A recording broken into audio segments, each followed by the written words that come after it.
मनुष्य ने जब से इस पृथ्वी पर कदम रखा है वो इस पृथ्वी पर अपने वजूद की तलाश कर रहा है। वो ये समझने की कोशिश कर रहा है कि आखिर वो इस दुनिया में कैसे आया और क्यों आया। इस कोशिश में वो विज्ञान, धर्म और पवित्र ग्रंथों को पलटकर देखता है। हम सब जानते हैं कि कुरान इस्लाम धर्म की सबसे पवित्र किताब है जो रहस्यों से भरी हुई है। तो आज की इस वीडियो में हम आपको कुरान के कुछ ऐसे ही रहस्य बताने जा रहे हैं जो आपको सोचने पर मजबूर कर देंगी। एक बार फिर से स्वागत है आप सभी का हमारे चैनल ऑनलाइन एजुकेशन ईरा पर। तो पहले हमें ये जानना जरूरी है कि कुरान कोई साइंस की किताब नहीं है, मगर कुरान में कई ऐसे साइंटिफिक और हिस्टोरिक इफेक्ट्स मिलते हैं जिसे विज्ञान ने खुद साबित किया। कुरान की कुछ बातों को हम समझने में सफल हुए हैं, लेकिन अभी भी कई ऐसे रहस्य हैं जिन्हें हम आज तक समझने की कोशिश कर रहे हैं। तो आइए मिलकर जानते हैं कुरान के चौंकाने वाले कुछ रहस्य जिन्हें विज्ञान ने खुद साबित किया।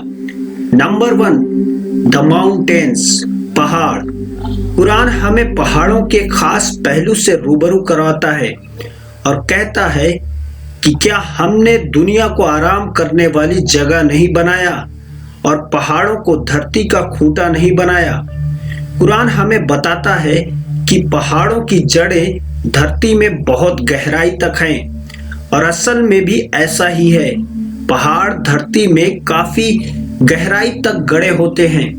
इसकी पुष्टि जियोफिजिस्ट फ्रैंक प्रेस द्वारा लिखी गई किताब करती है। उन्होंने लिखा कि पहाड़ असल में एक खूंटे की तरह होते हैं और धरती में काफी नीचे तक दबे होते हैं। माउंट एवरेस्ट, जिसकी ऊंचाई धरती की सतह से लगभग 9 किलोमीटर ऊपर है, उसकी धरती के नीचे की गहराई लगभग 125 किलोमीटर के करीब है और इसका पता लगाना 20वीं शताब्दी में प्लेट टेक्टोनिक तकनीक की खोज के बाद ही संभव हो पाया। नंबर 2, स्काई इज प्रोटेक्शन, आसमान दुनिया की हिफाजत करता है।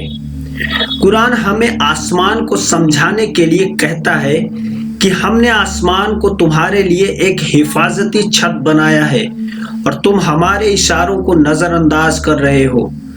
कुरान आसमान की हिफाजती छत को अल्लाह द्वारा बनाया गया बताता है। आधुनिक विज्ञान आकाश द्वारा पृथ्वी को प्रोटेक्ट करने की क्षमता 20वीं शताब्दी में की गई रिसर्च से साबित होती है।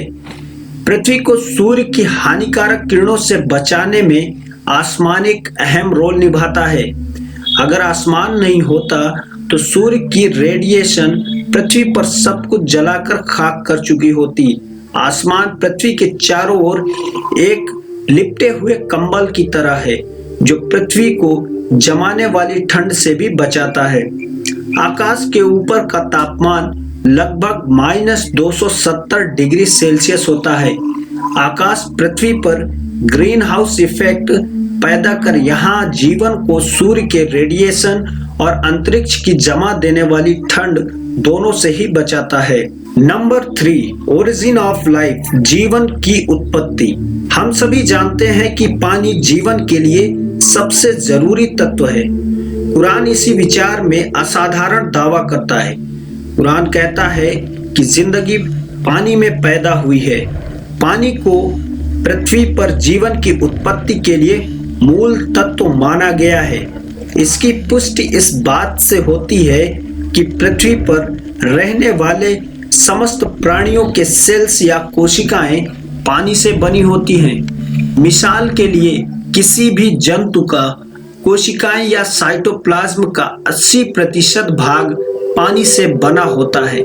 फैक्ट ये है कि जीवित प्राणी ज्यादातर पानी से ही बने होते हैं और इसकी पुष्टि माइक्रोस्कोप के आविष्कार के बाद ही हो पाई है। नंबर 4, एक्सपेंडिंग ऑफ यूनिवर्स, ब्रह्मांड का विस्तार। कुरान में ब्रह्मांड के फैलने के बारे में भी बताया गया है। कुरान कहता है कि ब्रह्मांड को हमने अपनी रचनात्मक शक्तियों से बनाया है और हम इसे हमेशा बढ़ाते रहेंगे।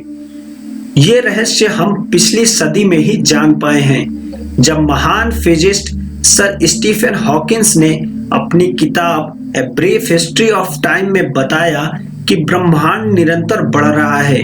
ब्रह्मांड के बारे में ये खोज 20वीं सदी की सबसे बड़ी भौतिक क्रांतियों में से एक है। चौंकाने वाली बात यह है कि कुरान में इस बात का जिक्र टेलीस्कोप की खोज से पहले ही हो चुका था। नंबर 5, सन्स ऑर्बिट, सूरज की कक्षा। 1512 ईस्वी में महान खगोल वैज्ञानिक निकोलस कॉपरनिकस ने बताया कि सौर मंडल में सूर्य अपनी कक्षा में स्थिर रहता है और बाकी के ग्रह उसके इर्द गिर्द चक्कर लगाते हैं। यह सिद्धांत 20वीं शताब्दी तक तमाम खगोल वैज्ञानिकों में कायम था, लेकिन अब इसके स्थान पर एक नया और स्पष्ट रूप से वैज्ञानिक तथ्य है कि सूर्य स्थिर नहीं है, बल्कि वो हमारे मिल्की वे गैलेक्सी के मध्य में घूमता रहता है। इस बारे में कुरान कहता है कि वो जिसने दिन रात चांद सूरज बनाए वो अल्लाह ही है, और ये चांद सितारे सब अपनी कक्षा में घूमते रहते हैं। 2 दशकों पहले तक कुरान को खगोल वैज्ञानिकों द्वारा गलत समझा जा रहा था, लेकिन अब हम जानते हैं कि सूर्य से संबंधित कुरान का ये दावा आज का विज्ञान एकदम सच साबित करता है। नंबर 6, आयरन, लोहा।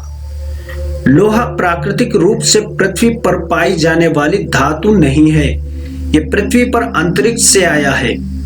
ये अपने आप में चौंकाने वाली बात है, मगर ये सच है। कुरान लोहे की उत्पत्ति के बारे में कहता है कि हमने लोहे को नीचे धरती पर भेजा है समस्त मानव जाति के फायदे के लिए। लोहा धरती का नहीं बल्कि दूसरी दुनिया से आया है। इस बात की पुष्टि 7वीं शताब्दी के वैज्ञानिक द्वारा करना नामुमकिन सा लगता है, लेकिन वैज्ञानिकों ने ये खोज लिया कि अरबों साल पहले पृथ्वी की टक्कर अंतरिक्ष से आए उल्कापिंड से हुई थी। और अद्भुत बात यह है कि ये उल्कापिंड लोहे का बना हुआ था और पृथ्वी से टकराने पर जबरदस्त विस्फोट हुआ, जिससे यह पूरी तरह पृथ्वी पर फैल गया। नंबर 7, द ओशियन, समुद्र। कुरान में कल्पना का आधार बनाकर गहरी बातों को हम तक पहुंचाना चाहती है। इसमें लिखा है कि गहरे समुद्र के अंधेरे जो लहरों से घिरे हुए हैं, लहरों के नीचे उसके ऊपर बादल हो और उसके ऊपर फिर अंधेरा, एक के ऊपर एक छाए हुए हो, इतने अंधेरे कि अपने हाथ भी आपको दिखाई न दे, और जिसको अल्लाह रोशनी न दे उसको कहीं भी रोशनी नहीं मिल सकती। आमतौर पर यह समझा जाता है कि लहरें समुद्र के ऊपरी सतह पर चलती हैं। हालांकि समुद्र वैज्ञानिक इस बात की पुष्टि कर चुके हैं कि लहरें केवल समुद्र के ऊपरी सतह पर ही नहीं बल्कि नीचे भी होती हैं। इनको सिर्फ कुछ खास यंत्रों द्वारा ही देखा जा सकता है। कुरान समुद्र की गहराइयों के अंधेरों के ऊपर चलने वाली लहरें और उसके ऊपर चलने वाली लहरें और उसके ऊपर बादलों के बारे में हमें बताती है। कुरान की ये बात सिर्फ इसलिए काबिले तारीफ नहीं है कि वो समुद्र की अंदरूनी लहरों के बारे में बात करती है, बल्कि इसलिए भी है कि ये समुद्र की गहराइयों के अंधेरों को भी बयां करती है। आज के टाइम में भी इंसान बिना इक्विपमेंट यूज किए केवल 70 मीटर गहराई तक ही जा सकता है। वहां तक कुछ रोशनी जरूर होती है, मगर हम 1000 मीटर की बात करते हैं तो वहां घनघोर अंधेरा रहता है।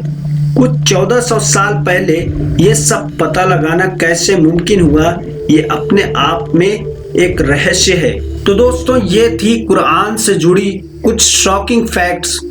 ऐसी इंटरेस्टिंग वीडियोस को लेकर हम समय समय पर आते रहते हैं। जुड़े रहें हमारे साथ, सब्सक्राइब करें हमारे चैनल ऑनलाइन एजुकेशन हीरा को। आज के लिए इतना ही, अब हमें इजाजत दीजिए। आपका बहुत बहुत शुक्रिया।